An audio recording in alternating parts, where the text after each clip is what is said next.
Hey guys, another impressions video. The game this time, Final Fantasy XIII. Now, I know greatest hits. I know I looked all over the place for this game. Is for some strange reason I couldn't find it. Only one store had it, and unfortunately they had like the greatest hits.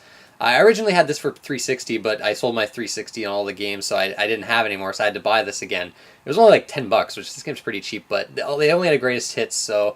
I'll probably trade this in at some point and get like a regular edition whenever I can. But I just really wanted to play the game, so I was like, I'll go with the greatest hits. Now, why play Final Fantasy 13 instead of like a new release or some other game?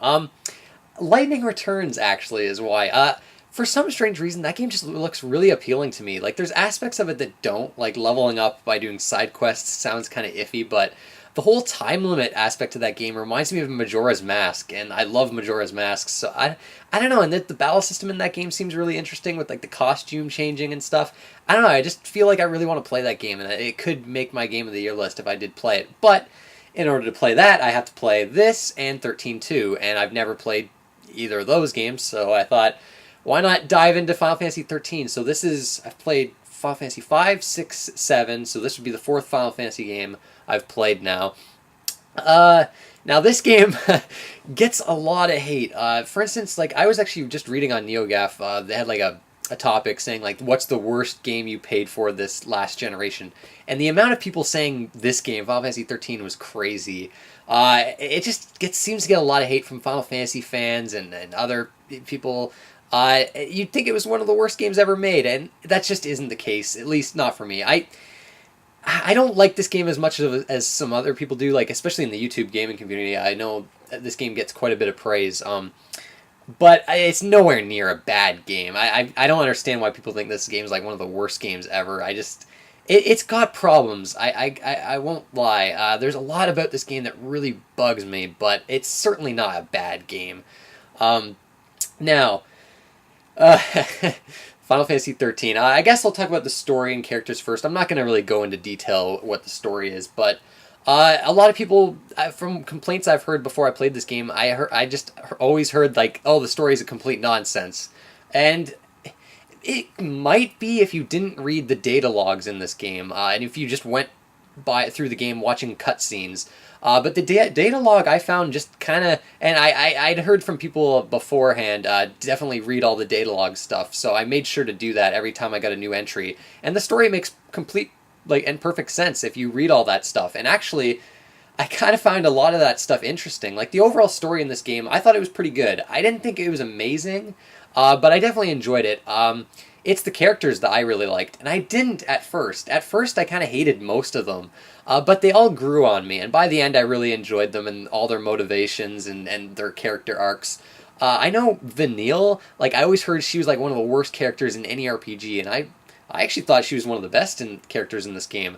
I mean, come on, like, I've played Star Ocean 4, I know bad RPG characters, and this game I didn't think had really any of them. Like, Hope was pretty annoying for the longest time, but it was understandable why he was kind of just irritating, but at the end of the game, I really liked Hope. Lightning, I think, is actually an excellent character, too. At first, I hated her as well. Like, I kind of hated all the characters at first, but they all kind of grew on me. But the way the game tells the story is probably where it's a bit, I don't know, like the cutscenes themselves are very vague with giving you information on the storyline itself and what's going on. Like, you really have to read the data logs to get the full grasp of the story. So I kind of wish it like told its story in a different way, because I got to admit I kind of more like how like Final Fantasy VII, for instance, told its story as opposed to this like having to read data logs to make sense of it all. But the only bad thing with like story and characters about this game is the dialogue itself. I thought, like I thought it was really bad. Like it was like cheesy and hokey. It just made me. It was so unintentionally hilarious at times as well. And like I felt like the dramatic moments and emotional moments, other than a few areas, kind of fell flat because of the dialogue. So that was a bit of a letdown in that aspect, but. I don't know. With better dialogue, actually, story and characters might have risen to that like great level instead of just being merely good for me. But it definitely was enough to get me through the game. Visually, this game is gorgeous. Like for like this game came out what 2009 2010, it holds up really well. Like this is one of the best looking games I've played still. And from even like compared to games that are coming out now, like just a really great engine. The environments are gorgeous, filled with tons of detail, lots of variety in the environments too.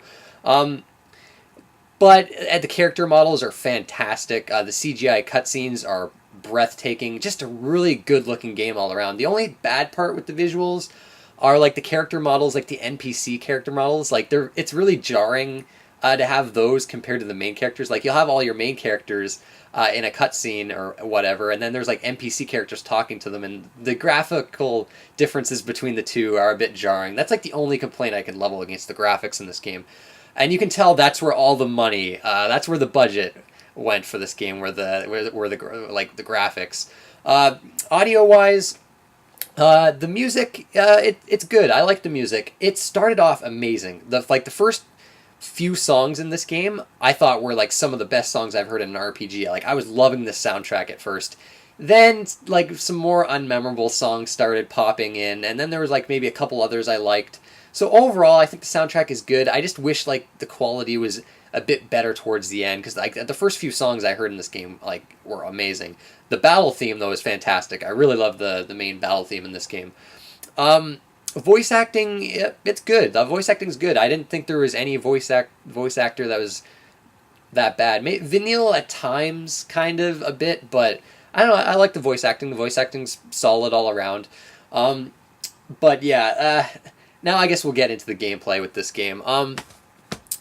Now, one of the major complaints with this game, of course, is its linearity. I know a lot of people put the game down before like the 20-hour mark because this game is linear, and yeah, people weren't lying. This game is for maybe like I want to say maybe 70% of the game is like linear corridors with maybe a few paths that you can take off the main path that will head to like treasure chests and stuff. It does open up like 30 hours in, and it stays open. Like, I mean, really open. Like the environments, like in the 30-hour mark, are huge. Tons of side quests start popping up, and that's when I enjoyed the game the most. But let's just say that doesn't last forever. Eventually, you do start to get back to the linear stuff again, and it's like that until the end of the game. Now going in, I thought this might really bother me. And I will admit, I prefer exploration in my RPGs, but since I knew about this going in, and I kind of had my expectations low, it didn't really bother me too much. I don't know, I definitely would prefer exploration, but it didn't anger me at all. You know, I don't know, it is a weird design decision, it is kind of weird, but I mean, it kind of makes sense when you take the story into account, I guess. But I don't know, that was actually one of the things that, in terms of gameplay, didn't bother me too much. It is kind of weird though how like there are towns, but like sections are blocked off and there's like no people to talk to. There's no shops you go to. All of that is on your save point, the upgrade shop and the weapon shop and stuff, which I thought was, I don't know, I did miss the exploration, I guess, but at the same time, I didn't hate the game because of the lack of exploration. You know, I was still able to get through it. That for those first 20 hours, which again I think it's over exaggerated how bad those first 20 hours are. I didn't think they're that bad. But what else? Like there's no like armor in this game. Like instead you've got weapons and accessories, and there's a bunch of them that you kind of upgrade using materials. It's kind of a confusing system, I got to admit, and I didn't actually. I don't know, maybe I wasn't paying attention. I feel like the game did explain things to you, but Holy Kale 1 was mentioning like to me like, oh, go check online and read about weapon upgrades. And he told me this, like when he told me this, I was like almost at the end of the game. So I go on YouTube, and I was using this weapon upgrade system wrong the entire game. It was kind of ridiculous. Like, I don't know, maybe I just didn't pay attention, but once you kind of know what the weapon upgrade system is like, it takes a bit of like trial and error. 'Cause I had to like reset my game because I had to buy like certain materials to upgrade my weapons in the best way possible. But you kind of use materials to upgrade your weapons, and they can reach higher levels, and then you can like use stones to upgrade them even further. But yeah, the interesting thing with that system is usually like when I got a certain weapon, I'd upgrade it so much that every time I'd get a weapon after that, it'd be so weak compared to that weapon.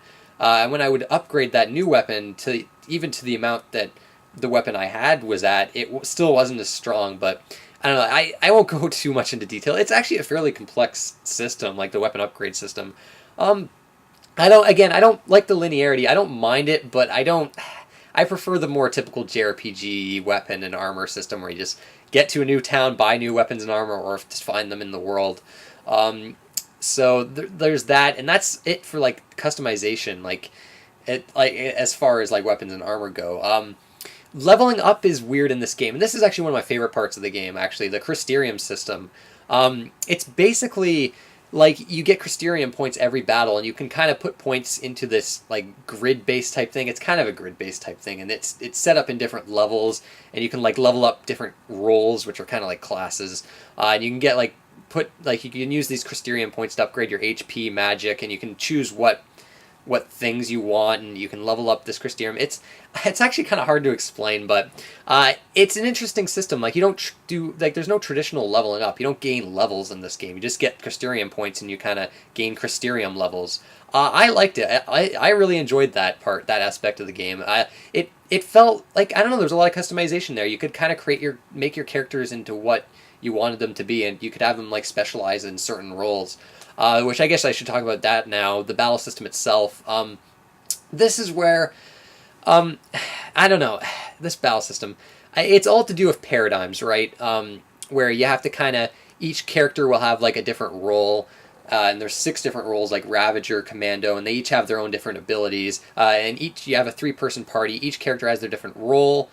So say one paradigm is your main character is a Ravager, which your second character is a commando, third character is a medic. You can switch that to another paradigm where other roles will get switched around. You can have 6 different paradigms, and so you're constantly switching these mid-battle, using your abilities, and then you're going for staggering. Basically, if you get their stagger meter up a lot, the enemies, the stagger meter will break, and then you can deal more damage to them when they're in a staggered mode, and then that will eventually disappear. And then you got to get that stagger meter up again. There's there's summons in this game, although honestly they felt really useless to me. I felt like they kind of did less damage than just buffing my guys up and attacking that way. So I use the summons sometimes, but I didn't use them too much. And you get technique points that you have to use. You have to use to do summons. I forget how you gain technical points, but there's a bunch of abilities you can do there.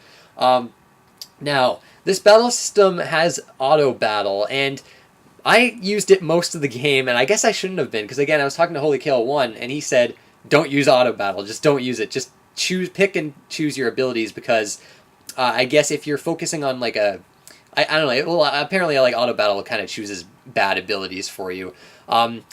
It got me through most of the game. I mean, there was times where I used my own abilities, so later in the game I started messing around with that a bit more, but the weird thing is, though, like, this battle system is really fast. It's really chaotic. You're constantly getting damaged in this game. Like, it's the Final Fantasy game I've played where you get hit the most. Like, you're constantly losing health in this game. Like, enemies are just really aggressive, just constantly attacking you, which means I constantly had to switch to a paradigm with a medic in it, like, all the time in this game. And I will say, at the first 20 hours, I felt like the Synergist, the Saboteur, and the Sentinel roles were kind of useless, which is far from the truth. They are very necessary later in the game. That was nice how all the roles were kind of useful. Ravager gets like the stagger meter up more. Commando's like your more melee kind of class. I'll pretty much call them classes. I know they're called roles, but they're kind of classes to me. But when I went and tried to pick my own abilities, I'm just really slow with that kind of thing. So I ended up just getting hit way more often when I tried to pick and choose my abilities, and it was, I don't know, I guess I was just so used to auto battle by the time I messed around with that stuff that I just felt like I was doing worse. So I don't know, I kind of just got too used to the auto battle. I kind of wish I would have went with the went with picking my own abilities from the beginning. I think the tutorials like tried to tell you all this stuff. I don't think I was paying enough attention in these tutorial segments, but the battle system itself, it's I don't know. I'm just gonna probably boil it down to it being not really my thing.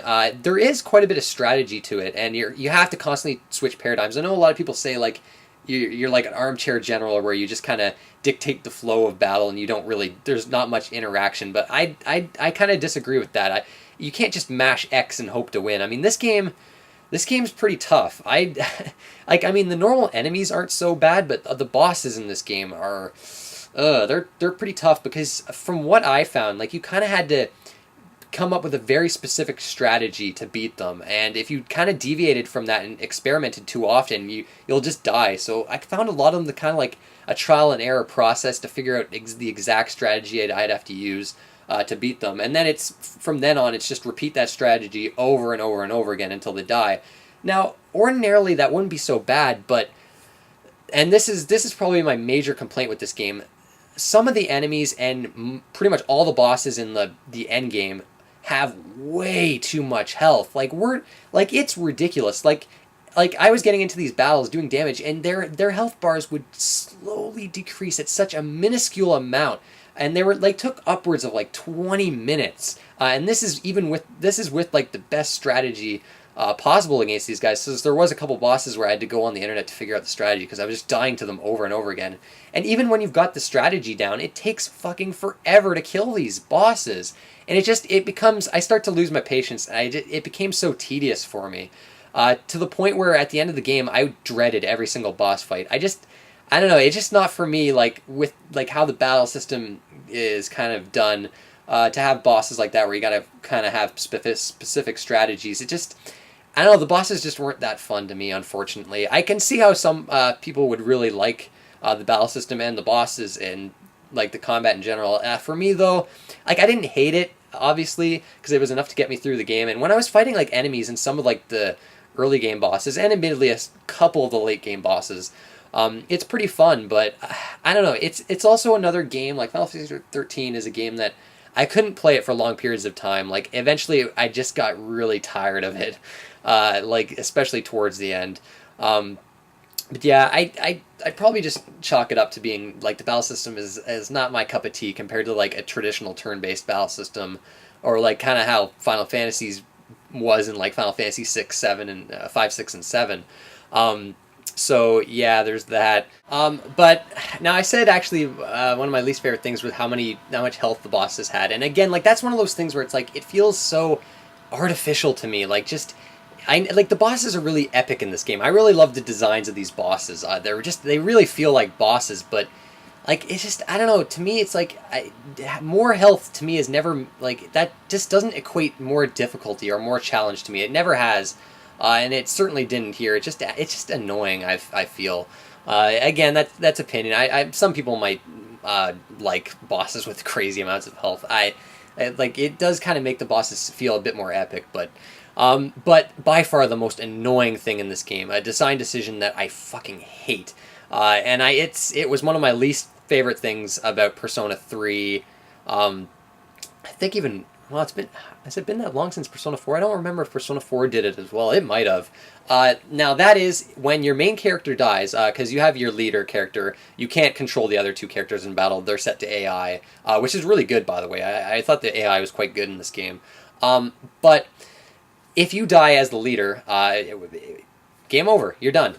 I hate this in every game. It is such a fucking artificial way to increase difficulty. There's so many times in this game where I have had full health, and all of a sudden an enemy or a boss does a one-hit kill attack, and targets the leader, and I get game over. And I had there's nothing I could have done unless I was set to, like, the Sentinel role at the time he did the attack. But a lot of these attacks, you're not going to know they're going to do it until they do the attack. And it's one of the most frustrating things. And this happened to me when this one boss, like, he took so long to whittle his health down. He was almost dead, maybe, like, a minute longer of attacking. My leader, I was at full health. All of a sudden... I don't even know what hit me. All of a sudden, I just fucking die out of nowhere. He just does some attack and I die. Game over. I got to go through that 20-minute boss battle all over again. It is the most infuriating thing. Like it. Now, luckily, Final Fantasy 13-2 apparently fixes this, and I hear like the battle system is a lot more snappier and I don't know, just a lot better overall, which I'm excited to play that. I'm not going to play it right away. I feel like I need some time before I dive into that game. One thing though, like the ending in this game is pretty good.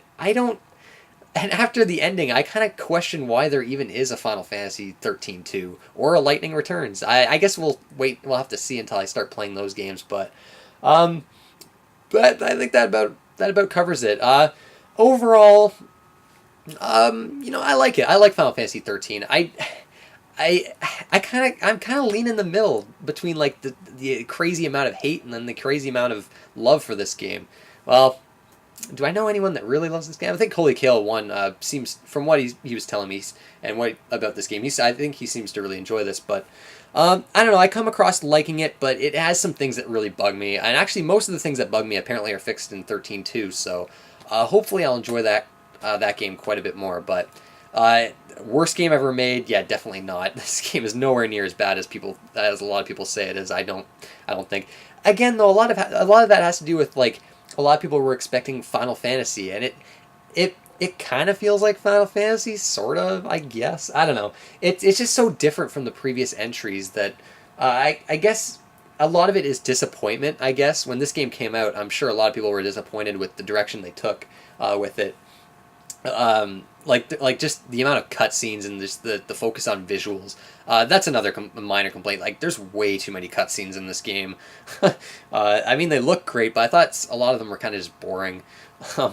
But yeah, overall a good game, and I'm definitely looking forward to playing 13-2. Now, but the thing is, I should mention this too. I actually didn't beat this game. I'm actually stuck on the final boss. Like, I got so far. I got to his last form, and like. I died again. It was one of those things where I admittedly I wasn't at full health with my main character. I was pretty much full though, and then all of a sudden the boss does this crazy attack that kills my leader, and I die and get game over. And I don't know. I just wanted to see the ending and see how it ended. So I just looked the ending up on YouTube. So I still actually have to go back and beat this final boss, but. Like, it takes so goddamn long, man. Like, these battles are so long. They just get so tedious after a while. Because, again, it's like doing that strategy over and over again until he's dead.